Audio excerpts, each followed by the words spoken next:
Encounter नहीं किया गया, हत्या किया गया। इनकाउंटर सरेंडर के बाद इनकाउंटर नहीं होता, वो भी हथियार रख देने के बाद ये हत्या है।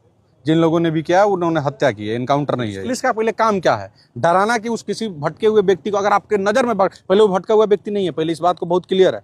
लेकिन पुलिस का तो काम है कि भटके हुए व्यक्ति को मुख्य धारा से जोड़ना। और एक आदमी तो आप क्या कर, दिन 20 दिन बाद यहाँ का मेला खत्म हो जाएगा, झेलना सब परिवार को है। हम बिल्कुल ही नहीं चाहेंगे कि परिवार और प्रॉब्लम में हो। हम ही चाहेंगे कि परिवार को उचित मुआवजा मिले, कम से कम घर में एक आदमी को सरकारी नौकरी मिले। लेकिन उस आदमी की टोटल राजनीति इतना ही है कि मेरा बेटा, मेरा मौसा का बेटा, मेरे फुआ का बेटा, मेरा दामाद, मेरा बेटी कैसे सेट हो जाए। उस आदमी को क्रांति का मतलब क्या होता है जो एसी में बैठ के मलाई चाप रहा है? घर का स्थिति जरूर दिखाइएगा कि यहाँ गर्मी में बैठ के उस परिवार को स्थिति नहीं है, और इनके बाप के मुंह पर आकर हिम्मत है उनको कहने का, तो कह दें कि वेल डन बिहार पुलिस, आंख में आंख डाल के मान लिया जाएगा। कहिएगा, आप तो वीडियो देखे होंगे हाँ, कि किस तरह से इनकाउंटर किया गया है। इनकाउंटर नहीं किया गया, हत्या किया गया। इनकाउंटर सरेंडर के बाद इनकाउंटर नहीं होता, वो भी हथियार रख देने के बाद ये हत्या है। जिन लोगों ने भी किया उन्होंने हत्या की है, इनकाउंटर नहीं है। इनकाउंटर क्या है? पुलिस तो पहले विक्षिप्त भी कही थी, तो विक्षिप्त का इनकाउंटर होता है? तो पुलिस तो बहुत कुछ कह रही है। आप ही बताइए, आप लोग मीडिया से हैं, समझदार लोग हैं, क्या विक्षिप्त, अगर आप जिसको कह रहे हैं कि दिमागी संतुलित नहीं है, पुलिस ने तक व्याप्ति जारी की थी, तो क्या विक्षिप्त लोगों का इनकाउंटर होता है?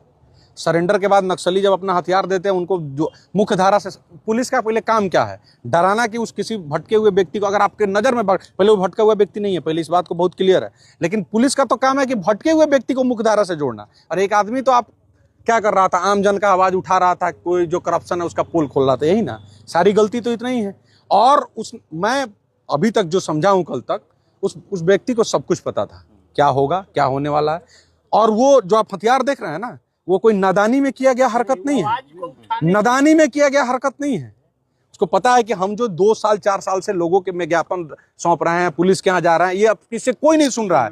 तो अब ऐसा कुछ करना होगा जिससे लोग या सरकार, शासन, प्रशासन हमको नोटिस ले, हमको जो नोटिस ले से ज्यादा हमारी बात को नोटिस ले, ताकि लोगों का उद्धार हो जाए। और तब उसने हथियार निकाला किसी पर। अगर वो आप जो कह रहे हैं लोग कि मानसिक विक्षिप्त है, जो कह रहे हैं कि, जो लोग कह रहे हैं कि अपराधी है, तो किसी पर हथियार गोली न चला देता? नहीं चलाया। क्यों? क्योंकि उसको पता था कि ये तरीका जो है मेरे बात को नोटिस में लाएगा लोगों को। और आप तमाम लोग तभी, उन बहुत लोग, जो लोग यहाँ के लोकल हैं या कुछ लोग जानते होंगे, अलग बात है, लेकिन पूरे बिहार में नोटिस तभी यहाँ जब हथियार वाला मामला आया है ना। और उनकी बात को लोग सुना जाके आखिर ये हथियार क्यों निकाला है, लोग में क्यूरियोसिटी बढ़ा कि आखिर ये हथियार क्यों निकाला है अगला आदमी। तो जौनिया में लोगों को स्थापित करने के लिए, उनके साथ जो अन्याय, वो दोबारा से सड़क को ऐसे बनाया जा रहा है, जमीन को खराब किया जा रहा है।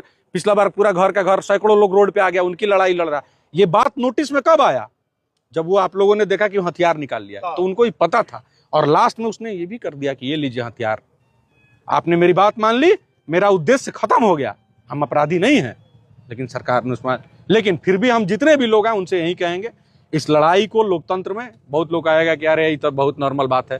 सब जिसके घर का बेटा जाता है उसी को पता होता है कि उसके बाप पे, उसके माँ बाप पे, उसके परिवार पे क्या बुझता है। 15 दिन 20 दिन बाद यहाँ का मेला खत्म हो जाएगा, झेलना सब परिवार को है। हम बिल्कुल ही नहीं चाहेंगे कि परिवार और प्रॉब्लम में हो। हम ही चाहेंगे कि परिवार को उचित मुआवजा मिले, कम से कम घर में एक आदमी को सरकारी नौकरी मिले, इनकी सुरक्षा तय की जाए कि इन लोगों को बहुत खतरा है।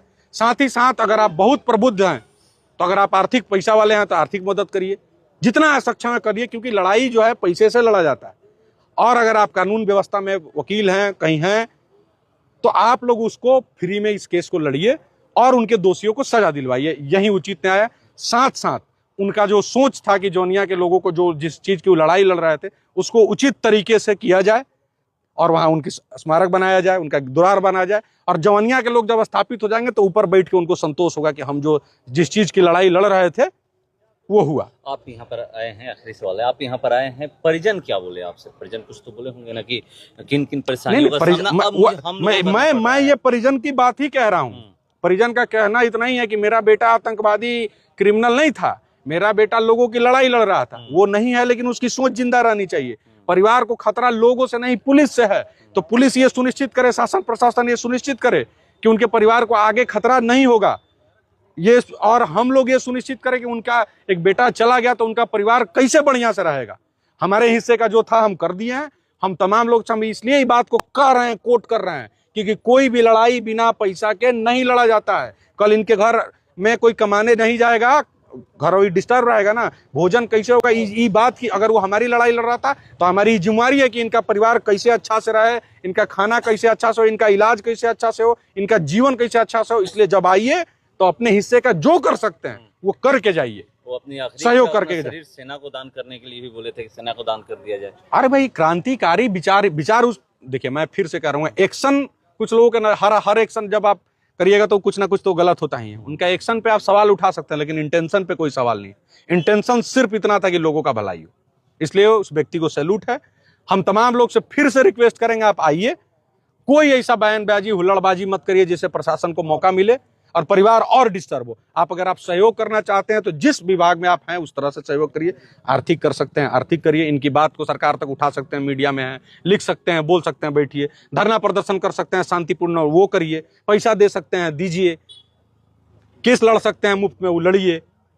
सरकार में बैठे हुए लोग हैं तो वहां के लोगों का पुनर्स्थापन करिए, इनके घर के लोगों को नौकरी दिलवाइए, इस पे विचार हो, इस पे बात। लेकिन भैया एक सवाल है कि जीतन राम मांझी है, वो कह रहे हैं वेल्डन बिहार पुलिस है, वेल्डन भोजपुर पुलिस। अब जीतन राम मांझी जो दिमाग से सठिया गया है तो क्या है, जिसका बच्चा सेटल है ना अपना पर, जिस आदमी का दिमाग इस लेवल पे सठिया गया है उस आदमी का टोटल जीव, अब लोग बोलेगा इसको कास्ट में ले आएगा, लेकिन उस आदमी की टोटल राजनीति इतना ही है कि मेरा बेटा, मेरा मौसा का बेटा, मेरे फुआ का बेटा, मेरा दामाद, मेरा बेटी कैसे सेट हो जाए। उस आदमी को क्रांति का मतलब क्या होता है जो एसी में बैठ के मलाई चाप रहा है। घर का स्थिति दिखा दीजिएगा एक बार, फिर उनसे जीतन राम मांझी से पूछिएगा कि वेल्डन बिहार पुलिस। घर का स्थिति जरूर दिखाइएगा कि यहाँ गर्मी में बैठ के उस परिवार को स्थिति नहीं है और इनके बाप के मुंह पर आकर हिम्मत है उनको कहने का तो कह दें कि वेल्डन बिहार पुलिस, आंख में आंख डाल के मान लिया जाएगा।